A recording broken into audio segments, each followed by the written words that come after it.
میاں بیوی زندگی کی گاڑی کے دو پیر ہیں اور مل کر دکھ سکھ میں ساتھ چلتے ہیں، مگر بعض اوقات یہ ساتھ بوجھ بن جاتا ہے اور جلد بازی میں کوئی فریق ایسا فیصلہ کر بیٹھتا ہے جو نہ صرف میاں بیوی بلکہ آئندہ نسل کی زندگیوں کو بھی متاثر کرتا ہے۔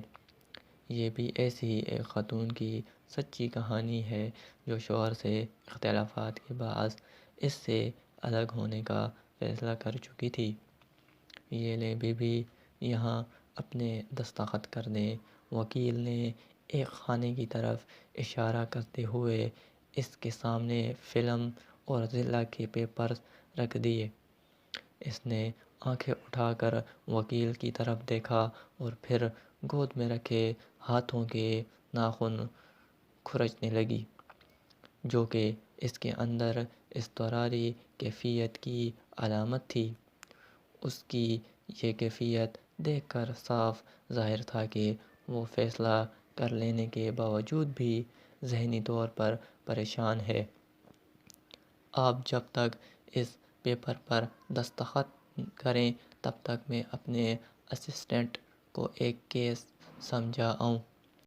وکیل یہ کہتا ہوا کمرے سے جانے لگا، پھر رک کر بولا، آپ بے فکر رہیں، انشاءاللہ پہلی پیشی پر ہی فیصلہ آپ کے حق میں ہو جائے گا۔ یہ کہتے ہوئے وہ آفس سے باہر نکل گیا اور وہ یہ سوچنے لگی کہ کیا فیصلہ اس کے حق میں ہوگا یا اس کے خلاف۔ وہ کیس تو شاید جیت جائے گی، مگر اپنا سب کچھ ہار بھی تو دے گی۔ 3 لفظوں کی صورت یہ ہار کیا اثر دکھاتی ہے وہ اچھی طرح جانتی تھی۔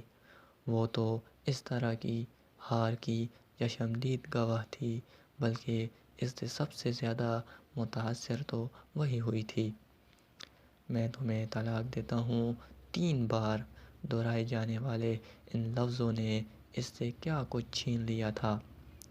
اس وقت اس کا ننھا سا ذہن ان لفظوں کی حقیقت سمجھنے سے قاصر تھا۔ اسے تو بس اتنا یاد تھا، اس کے بعد اس کی ماں اسے لے کر اس کی نانی کے گھر آ گئی تھی، جہاں کئی دن تک سوگ منایا گیا تھا۔ وہ اپنے ننھے منھے ہاتھوں سے ماں کے آنسو صاف کرتی ایک ہی سوال دہراتی تھی، اماں ہم گھر کب جائیں گے؟ بابا کہاں ہیں؟ اور اس کی ماں کرخت آواز میں کہتی، مر گیا تیرا بابا، اور وہ سہم سی جاتی۔ پھر حالات سے اس نے جیسے سمجھوتا کر لیا تھا، اس سے اپنی ماں کے آنسو نہ دیکھے جاتے۔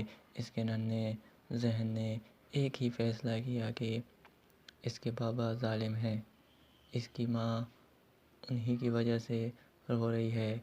اسے باپ سے نفرت ہو گئی، وہ اسکول جانے لگی۔ اسے سب اچھا لگنے لگا۔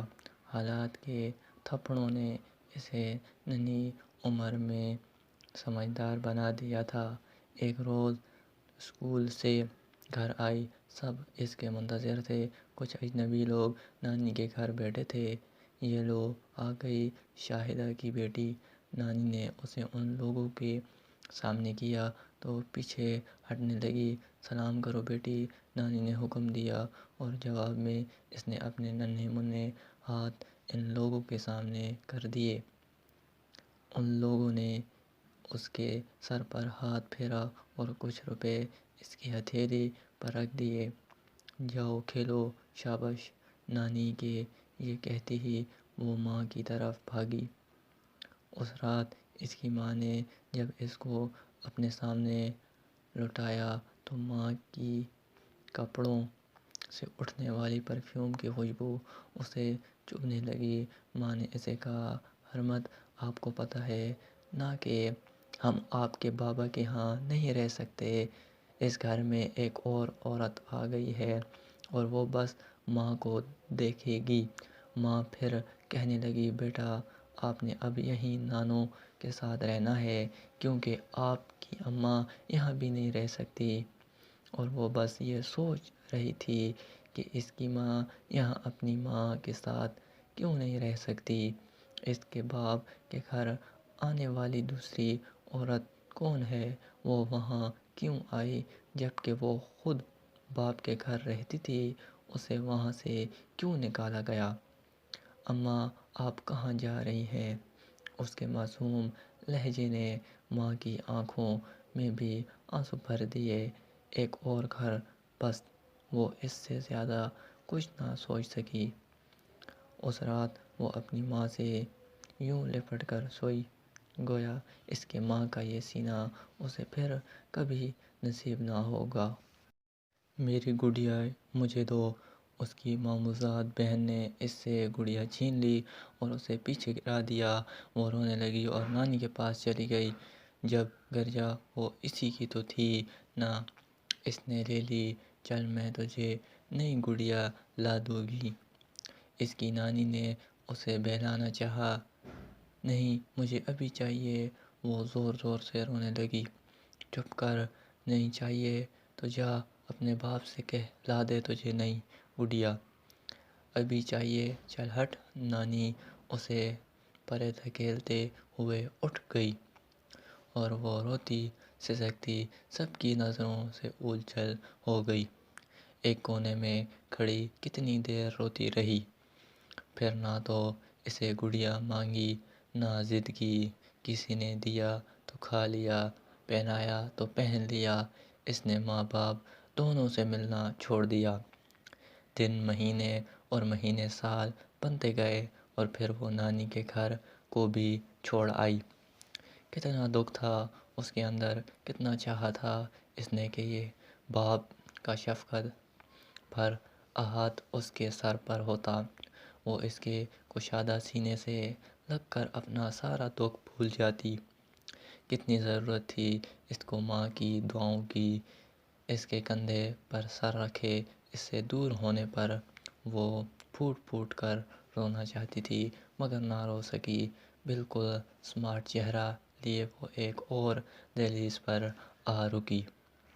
اس وقت جب اس کی زندگی میں بھی ایسا ہی موڑ آ پہنچا تھا کہ اپنی زندگی کا ساتھی ہی سب سے بڑا مخالف نظر آ رہا تھا۔ ماضی کے تمام واقعات اس کی نظروں کے سامنے کی طرح چل رہے تھے۔ اس وقت وکیل کے دفتر میں وہ ایک بے جان جسم کی مانند کرسی پر بیٹھی تھی۔ آنسو تو اتر سے اس کی آنکھوں میں رواں تھے۔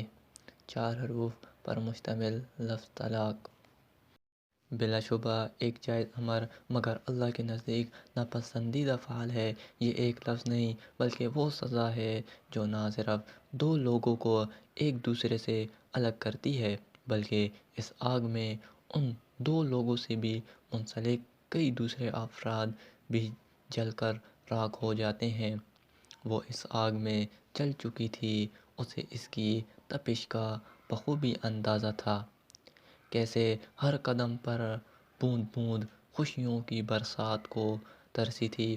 آپ نے دستخط کر دیے، وکیل صاحب واپس آفس میں آ گئے۔ وہ صرف 5 منٹ کے لیے گئے تھے مگر ان 5 منٹ میں اس نے اپنا ماضی اور اپنا مستقبل اپنی بیٹی کی شکل میں دیکھ لیا۔ اس لیے اس نے فیصلہ کر لیا ایک اور حرمت کو کونے کندھوڑوں میں منہ چھپا کر رونے سے بچانے کا فیصلہ کہ یہی ماں کی عظمت ہے۔ بی بی دستخط کریں۔ وکیل نے اسے دوبارہ کہا۔ اماں گھر چلیں، اس کے گھنٹے سے لگی بچی کہہ رہی تھی۔ ہاں بیٹا چلو، وہ یہ کہتے ہوئے اٹھ کھڑی ہوئی۔ ارے آپ مقدمہ نہیں دائر کریں؟ وکیل نے حیران ہو کر اس سے پوچھا۔ کیسا مقدمہ وکیل صاحب؟ فیصلہ تو ہو چکا، میں ہارنا نہیں چاہتی اور میری جیت میرے شوہر کے ساتھ رہنے میں ہے۔